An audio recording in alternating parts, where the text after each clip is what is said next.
40 गावात ग्रामसेवकांच्या गैरहजेरीमुळे नागरिक संतप्त. आंदोलनाचा इशारा. चाळीसगाव 1 जुलै 2025. चाळीसगाव तालुक्यातील तुरळ वगळता इतर ग्रामपंचायतींमध्ये ग्रामसेवक आणि सचिव नियमितपणे गैरहजर राहत असल्याने नागरिकांमध्ये तीव्र नाराजी पसरली आहे. अखिल भारतीय भ्रष्टाचार निर्मूलन संघर्ष समिती आणि ब्रिक्स ह्युमन राईट्स मिशनने या गंभीर प्रश्नावर उपविभागीय अधिकाऱ्यांना एसडीओ निवेदन दिले आहे.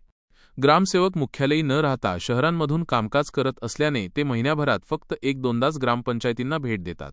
यामुळे नागरिकांना दाखले मिळण्यास उशीर, वेळेवर ग्रामसभा न होणे अशा अनेक समस्यांना सामोरे जावे लागत आहे.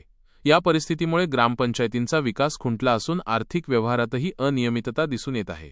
संघटनांनी प्रशासनाला 1 महिन्याच्या आत सर्व ग्रामसेवकांनी मुख्यालयी राहून पूर्णवेळ काम करण्याची मागणी केली आहे. या मागणीची पूर्तता न झाल्यास आंदोलनात्मक भूमिका घेण्याचा इशाराही त्यांनी दिला आहे. यावेळी नवनाथ मांडे, निर्मलाताई चौधरी, अनिल दलपत राठोड, भिकन पाटील, महेंद्र सूर्यवंशी, मनीषा मांडे, राजेंद्र चौधरी आणि बबलू अहिरे यांच्यासह अनेक पदाधिकारी उपस्थित होते.